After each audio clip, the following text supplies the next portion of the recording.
Hello guys, welcome back to our YouTube channel allrounder education. आज के video में हम करने वाले हैं functional analysis MSc mathematics third semester unit second चल रही है हमारी। तो आज की थ्योरम देख लेते हैं। लेट कर लिया हमने एक्स और वाई हमारे पास कोई भी दो finite dimensional non linear space हैं ऑफ सेम डायमेंशन, जिनकी जो डायमेंशन है वो हमारे पास सेम है over the same field. Field जो है वो भी सेम है, इनकी डायमेंशन है वो भी सेम है। Then X and Y are topologically isomorphic. Then हमारे पास जो एक्स और वाई जो हैं ये हमारे पास टोपोलॉजिकली आइसोमॉर्फिक होंगी। ये चीज़ हमें प्रूव करना है। तो गिवन क्या है हमारे पास, dimension of X is equal to dimension of Y. तो हमने कंसीडर कर लिया dimension of X is equal to dimension of Y है, तो ये एन के इक्वल मान लिया। Let dimension of X is equal to dimension of Y which is equal to N.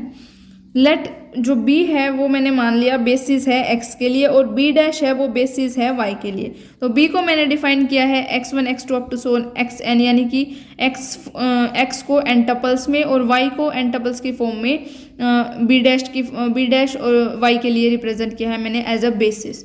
तो लेट कर लिया x बिलोंग करता है कैपिटल x से। देन हमारे पास जो x है can be uniquely expressed as a linear combination of elements of b। तो जो x है वो यूनिकली एक्सप्रेस किया जा सकता है एज अ लीनियर कम्बिनेशन की फॉर्म में एलिमेंट्स ऑफ b के साथ। So there exist unique scalars. तो कुछ स्केलर्स एग्जिस्ट करेंगे हमारे पास। तो स्केलर्स क्या है, a1 a2 up to so on an such that x is equal to a1 x1 plus a2 x2 up to so on an xn। अब हमने कोई भी एक मैपिंग डिफाइन करा दी। मैपिंग क्या है, t such that x tends to y by setting। जो tx है, अगर जो ये t है हमारे पास कोई भी ट्रांसफॉर्मेशन है यानी कि लीनियर ट्रांसफॉर्मेशन है, x जो है हमने x पुट कर दिया इधर, अगर ये मैपिंग होल्ड करती है तो ये y पे जाती है। तो इस टाइप की फॉर्म में मैंने इसको डिफाइन किया है। a1 a2 a3 up to सोन ये हमारे पास यूनिक स्केलर्स हो गए। y1 y2 y3 up to Son yn ये हमारे पास कैपिटल y के एलिमेंट्स हैं। और जहाँ पे जो x है उसकी वैल्यू हमारे पास कितनी है, a1 x1 plus a2 x2 up to so on an xn, यानी कि जो a1 a2 up to so on an है ये हमारे पास स्केलर्स हैं, और जो x1 x2 up to Son xn है ये हमारे पास कैपिटल x के एलिमेंट हैं। For x and x dash belongs to capital x, ये दोनों चीज़ें हमारे पास कैपिटल x से बिलोंग करती हैं। और a और b हमने दो एलिमेंट ले लिए फील्ड से। देखो इधर डिफाइन किया था कि same dimension over the same field, तो फील्ड से दो एलिमेंट उठा लिए। देन हमारे पास आ गया x is equal to a1 x1 plus a2 x2 up to so on an xn। ये तो हमारे पास x की वैल्यू है ही। तो x डैश की वैल्यू किस फॉर्म में आ जाएगी, b1 x1 plus b2 x2 plus up to so on bn xn। तो ये चीज़ें हमारे पास कहाँ से आई, क्योंकि हमारे पास a आई है जो b आई है, ये दोनों फील्ड के एलिमेंट हैं। तो अब इनके ऊपर ट्रांसफॉर्मेशन लगा दी। ट्रांसफॉर्मेशन लगाते ही हमारे पास ये क्या आ गया, t of x is equal to a1 y1 plus a2 y2 plus up to so on an yn and t x dash is equal to b1 y1 plus b2 y2 plus up to so on bn yn। Now x dash हमारे पास belong करते थे capital x से, a और b दो element field के थे तो फील्ड से बिलोंग करते थे। तो this implies transformation of ax plus bx dash is equal to a1 x की जगह पे a1 b की जगह पे x डैश का एलिमेंट जो है वो हमारे पास b1 है और b के साथ b1 आ जाएगा। फिर यानी कि x डैश के और x के कोफिशिएंट्स हैं, इनकी मल्टीप्लाई करानी है। एक बार x की जगह पे a1 फिर a2 फिर a3 अप टू सोन, और x डैश के एलिमेंट्स b1 फिर b2 up to so on bn। तो सिंपली इसमें पुट किया है, बाकी कुछ नहीं किया। यहाँ से हमारे पास आ गया a को हम कॉमन निकाल लेंगे जिन जिन में a है, तो हमारे पास आ जाएगा a1 y1 plus up to so on an yn। इधर से b को कॉमन निकाल लेते हैं, तो b1 y1 plus up to so on b2 y2 plus up to so on bn yn।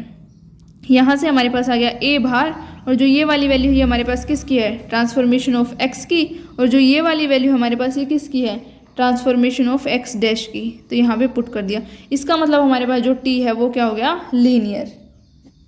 अब हमें क्या शो करना है, now we have to show that t is 1 1। t को हम 1 1 शो करेंगे। लेट कर लिया t x की वैल्यू t x डैश के इक्वल है, क्योंकि इसको इसके इक्वल शो करेंगे तभी तो हमारे पास 1 1 वाली कंडीशन होल्ड होगी। तो t x की वैल्यू पुट कर दी a1 y1 plus a2 y2 up to so on an yn। t x dash की वैल्यू पुट कर दी that is b1 y1 plus up to so on b2 y2 up to so on bn x। ये आ गया bn yn। तो यहाँ से y1 को common निकाल देते हैं, यानी कि इस वाले टर्म को इधर लेके जाते हैं तो माइनस में आ जाएगी, इक्वल टू 0 आ जाएगा।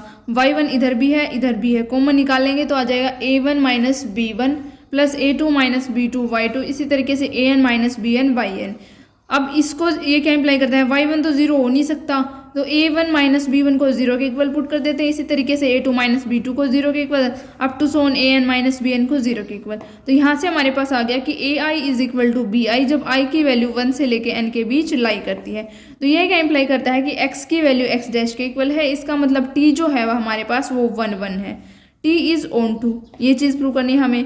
तो ऑन टू के लिए हम क्या करेंगे, y कोई भी एक एलिमेंट ले लिया कैपिटल Y का, then there exist scalars exist करेंगे alpha 1 alpha 2 up to so on alpha n such that y is equal to हो जाएगा हमारे पास अल्फा 1 स्केलर की मल्टीप्लाई y के इसके कोफिशिएंट के साथ, तो alpha 1 y1 plus alpha 2 y2 up to so on alpha n yn। Let कर लिया हमने, जो x है उसकी वैल्यू किसके इक्वल है, x is equal to alpha 1 x1 plus alpha 2 x2 alpha n xn तक। देन जो x है वो बिलोंग करता है कैपिटल X से। ट्रांसफॉर्मेशन ऑफ x जो है वो किसके इक्वल है, y के इक्वल है। तो hence T of x is equal to Y, यानी कि transformation of x is equal to y के इक्वल आ गया। तो ये क्या इंप्लाई करता है, t जो है हमारे पास वो ऑन टू है। Thus t is a 1-to-1 linear transformation of x onto y। इसका मतलब हमारे पास जो t है वो 1-to-1 लीनियर ट्रांसफॉर्मेशन आ गई किसकी, x ऑन टू y के ऊपर। Since every linear transformation on a finite dimension non linear space is continuous on that space, so t is continuous. इसका मतलब हमारे पास t कॉन्टिन्यूस आ जाएगा। ऑल्सो t इज 1 1, t 1 1 है and on to है, so T inverse exist. इसका मतलब जो T inverse है वो एग्जिस्ट करेगा और कॉन्टिन्यूस होगा। Hence T is topological isomorphism of X onto Y, hence proved. ये थ्योरम हमारे पास प्रूव हो गई है। मिलते हैं नेक्स्ट वीडियो में, तब तक के लिए आप प्लेलिस्ट को विजिट कर लेना, अपने फ्रेंड्स के साथ शेयर कर लेना।